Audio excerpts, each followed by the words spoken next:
I learned the hard way that inner work alone isn't enough. After a decade in personal development and spirituality, studying the law of attraction and doing the shadow work, I was making progress. And then 2020 happened. The industry kept telling me I could be free and manifest abundance through mindset alone. But I couldn't help but keep asking, if we live in an abundant world, then why is there so much scarcity? How is it that the more I work for money, the less free I feel? And why does the outer world not reflect the shifts that I know I've made? I just had to question everything. This is the video I wish I could share with myself back in 2020.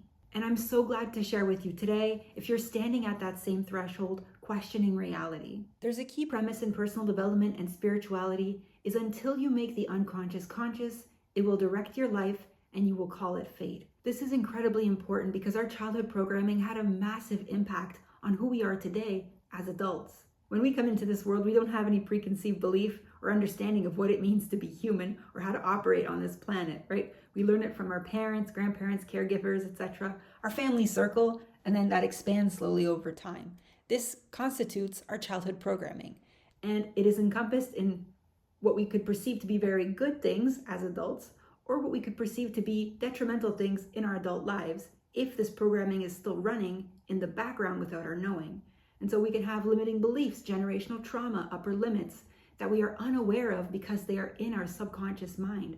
This has an effect on our mental, emotional, physical, spiritual, energetic, and light bodies. And of course, there's tons of modalities in personal development and spirituality that can help us with these things, including therapy, inner child work, shadow work, energy work, etc. Many, many modalities. In this space, this is generally referred to as the transition from 3D to 4D consciousness, awakening essentially. Some may refer to this as ego death. It's the realization that in our adult lives, a lot of the patterns that keep repeating and the things that happen to us are actually just things that we learned in our childhood and that we're repeating as adults. This is incredibly valuable to be able to understand our programming and make changes as adults because we don't have to keep repeating these patterns when we understand their origin. And this to me is the beauty of the personal development and spirituality space. There is so much incredible information and helpful tools to be able to shift our lives. But this is where most teachers stop. If you've been in the space for a very long time, you may even plateau at this point. At least that's what I experienced.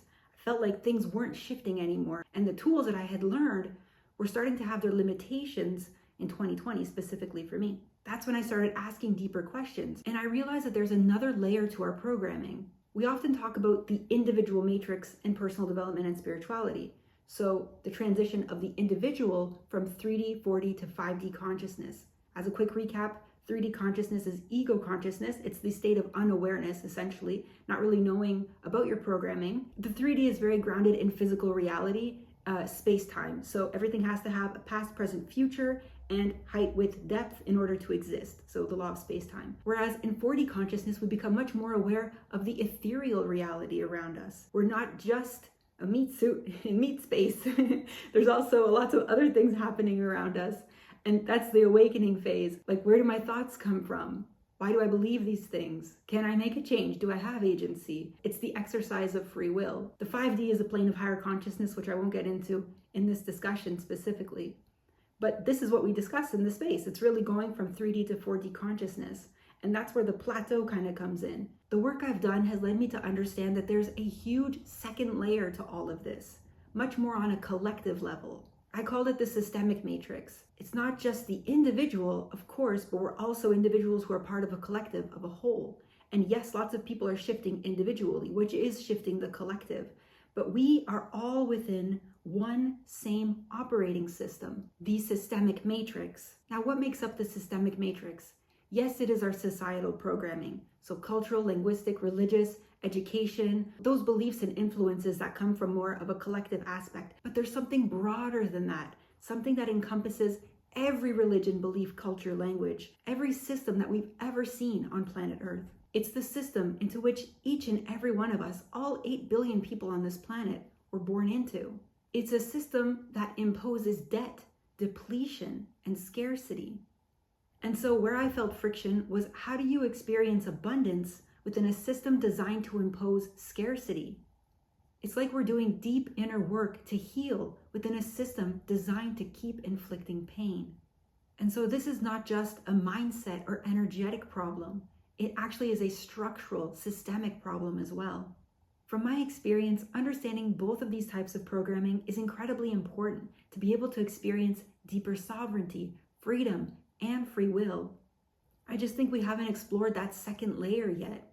And so for now, this is just a blind spot in the personal development and spirituality space. Because yes, the universal law of mirroring is incredibly important. So within, so without, from an individual level, for example. But we can't forget, as above, so below. I just realized that I needed to understand the collective programming and how the system taught me certain things that were holding me back. And so coming back to our first slide, until you make the unconscious conscious, it will direct your life and you will call it fate. That's what's currently happening from a systemic standpoint. I found that nobody's really looking at our collective programming because it's so hard to see. I do want to say I'm not blaming the gurus and the teachers for not talking about this. You really have to fully pursue the question, what is money, to get there? And that's often the work that the personal development and spiritual communities are trying to heal on an individual level. And it does work. I've experienced it myself. But we can't forget the collective aspect. Otherwise, shadow work winds up being trying to heal the wounds that the system keeps inflicting. And so I kind of see it like inner work is upgrading your software. It's important, it's necessary. But from a systemic level, I believe we have to look at the operating system. Do I want to live in a system based on scarcity, or do I want to live in a system based on abundance? Those are the questions that I went through going through this process. Because there actually is an operating system based on abundance. That system exists and this channel explores it. If you want to find out where you are on this journey, how much of your programming is systemic versus individual, I've built a short assessment at Daniella.io/assessment. It's private, it's free, and no email is required. It will show you your profile right away on screen and what it means.